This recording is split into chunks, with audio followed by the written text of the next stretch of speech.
Tonight on CTV News, we have a look at the Bernie Sanders rally on CSU's campus. Plus, we have a view on academic integrity. Plus, we have weather, sports, and entertainment all starting now.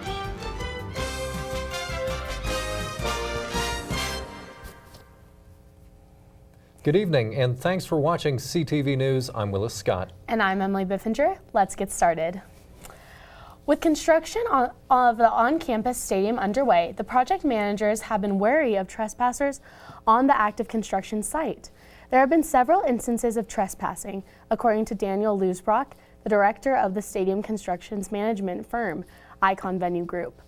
Icon Venue Group has reported several incidences of trespassing into the fenced-off construction site. The site has 24-hour private security and is patrolled by 3 security guards.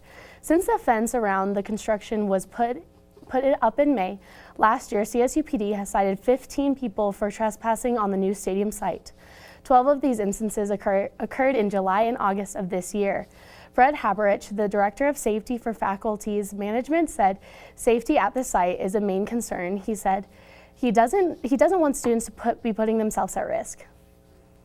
Senator Bernie Sanders visited CSU Monday afternoon. He encouraged students to vote in the upcoming election. 1,300 people attended Senator Bernie Sanders' rally in the CSU Laurie Student Center.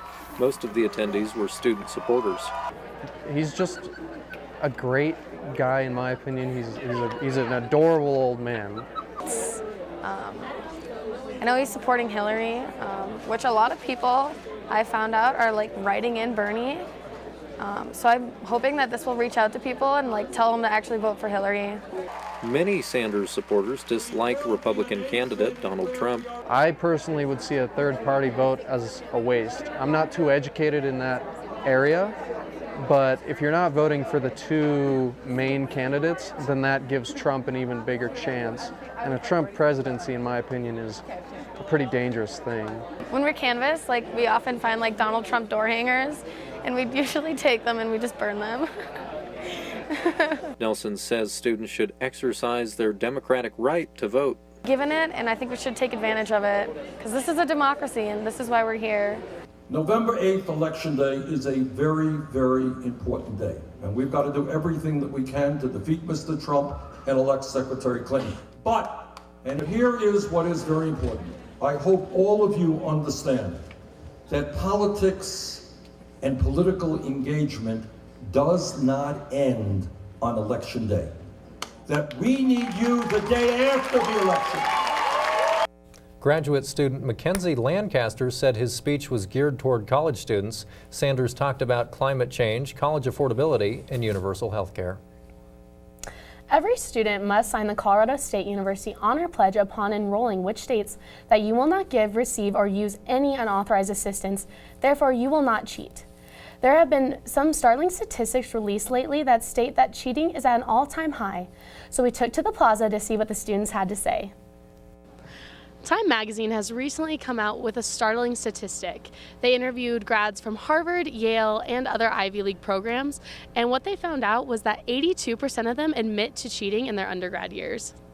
I'm a proctor at the chemistry department because I'm a grad student. We all have to do that, and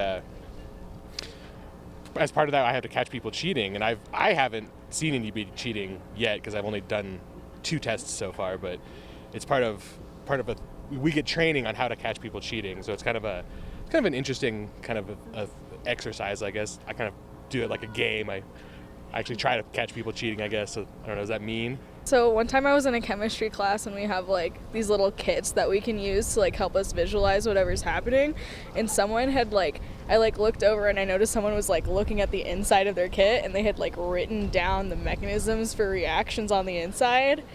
So I thought that was pretty unfair because I was struggling and I was pretty upset. I have not, while I've been here at CSU, seen anybody cheat on anything, which is actually kind of nice and refreshing. I've seen it in the past, and I think the honor code is a very important thing, and it's very good for people to have that option to sign and just state that they're trying to do the right thing, they're trying to learn the right way and not take advantage of anybody else's work. Yeah, I think that the honor code's not really a big deal to a lot of people. I see people cheat all the time because it's kind of about you need to pass this class to graduate, so that's kind of what's important to them. So I have seen people cheat, and I think it is a little unnecessary. Like, studying is tough, but it's if you really want to work for a degree, you have to buckle down and work for it. Like, yeah, cheating is the easy way out, but it's not necessary. If you would like to learn more about the CSU Honor Pledge and cheating, please visit tilt.colostate.edu.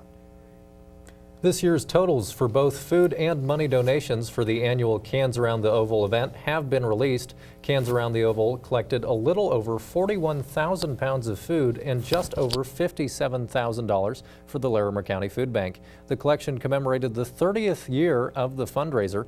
The drive has collected and donated about 330,250 pounds of food over the years. The food bank has served over 2.3 million meals with donations from the fundraiser.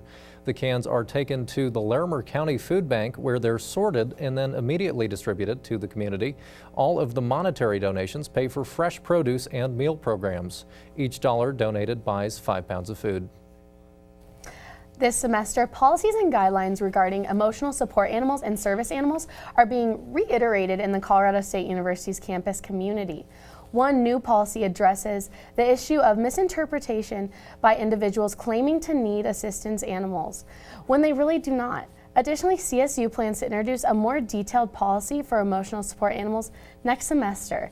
While the policy is anticipated to remain the same, the update will clarify confusion and better guide students on emotional support animals.